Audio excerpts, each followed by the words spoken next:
हम माले के कबूतर पार्क में हैं जो काफ़ी यहाँ पर अगर आप देखें तो काफ़ी टूरिस्ट पर्यटक यहाँ पर नज़र आएंगे, जिनमें से 90% अगर मैं देखूँ अपने अराउंड या एटलीस्ट 80% इंडियंस हैं, भारतीय हैं।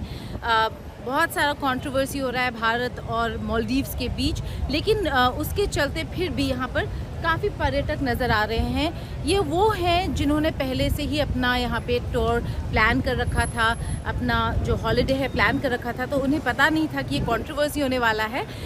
एक ऐसे सज्जन है शशिकांत जी, उनसे बात करते हैं। शशिकांत जी, बहुत बहुत शुक्रिया आज तक के साथ बात करने के लिए। आप बताएं कि क्या ये आपको आप जो यहाँ पर आए हैं, आपको पता था कि कुछ हो रहा है ऐसा, या ये पहले से ही प्लान? नहीं, ये तो मेरा पहले से इट वाज प्री प्लान था मेरा टूर।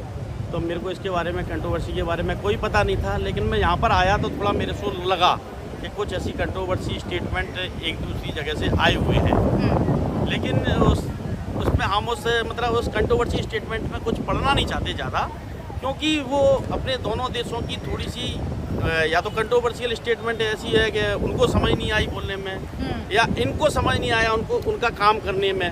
जैसे मोदी जी के बारे में जो कहा गया कि उन्होंने लक्षद्वीप को बनाने की कही थी, तो एक्चुअल बात यह है कि लक्षद्वीप, उनका उद्देश्य ये नहीं था कि हम किसी दूसरी कंट्री के पर्यटक स्थल को खराब करें या उसको रोकें।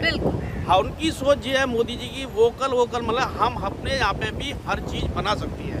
तो उनका सोच ये था क्यों ना हम लक्षद्वीप को भी इतना अच्छा वो स्थान बनाए क्या कहते हैं, विजिट प्लेस, जिससे लक्षद्वीप के लोगों को अच्छा काम मिले जी। मतलब वो उससे चाहते थे कि अकेला विकास लक्षद्वीप का भी और वहाँ पर रहने वाली पब्लिक को भी कुछ ना कुछ अर्निंग चालू हो जाए, क्योंकि नेचुरली है कि जब अपन कहीं किसी स्पॉट पर पब्लिक प्लेस बनती है और वहाँ विजिटर्स आता है तो अर्निंग सभी की चालू होती है।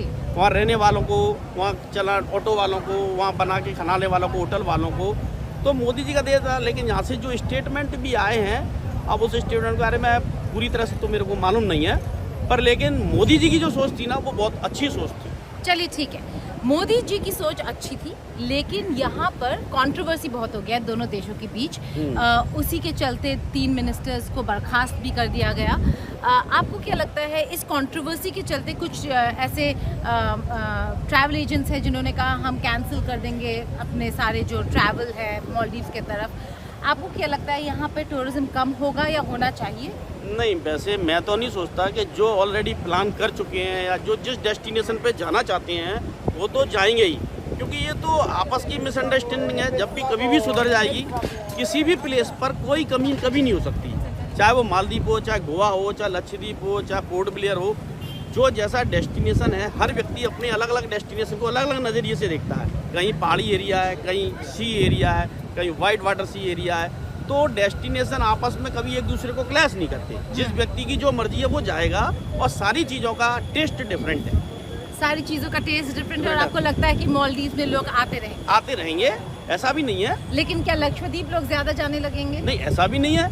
हो सकता है किसी का वहाँ पे उसकी पॉपुलेशन या उसकी जगह को देख के ऐसा लगता है कि एकदम लक्षद्वीप में। हाँ, लेकिन आने वाले समय में अगर वहाँ लोगों को फैसिलिटी अच्छी मिले और लोगों को अच्छी सर्विस मिले और अच्छी अपने एक खर्चे के अंदर, तो हो सकता है कि मे बी आज से 10 साल बाद, और फिर समय का आजकल कोई भरोसा नहीं है, कौन सी चीज़ कब कितनी डेवलप हो जाए और कितनी फास्ट तरीके से चलने लगे।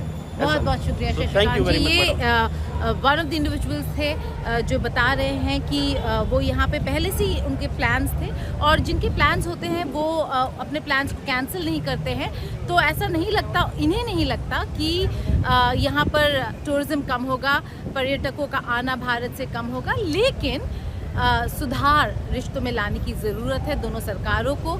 इस तरीके से दो नेबरिंग कंट्रीज़ जिस तरीके से लड़ रहे हैं, ऐसे लड़ते रहें तो जो डेवलपमेंट, जो कोऑपरेशन, जो प्रोग्रेस देख सकते हैं ये दो देश, वो नहीं देख पाएंगे। यहाँ पर लंबी लंबी कतारें लगी हैं। अगर आप देखें हमारे पीछे फेरी राइड के लिए, फेरी राइड, ये हमारे पीछे यहाँ पर फेरीज आ रहे हैं और काफ़ी लोग इन फेरीज में चढ़कर फेरी राइड के लिए निकल रहे हैं। और अगर आप इस कतार को ही देख ले, आपको समझ आएगा कितने पर्यटक, कितने टूरिस्ट भारत से हैं।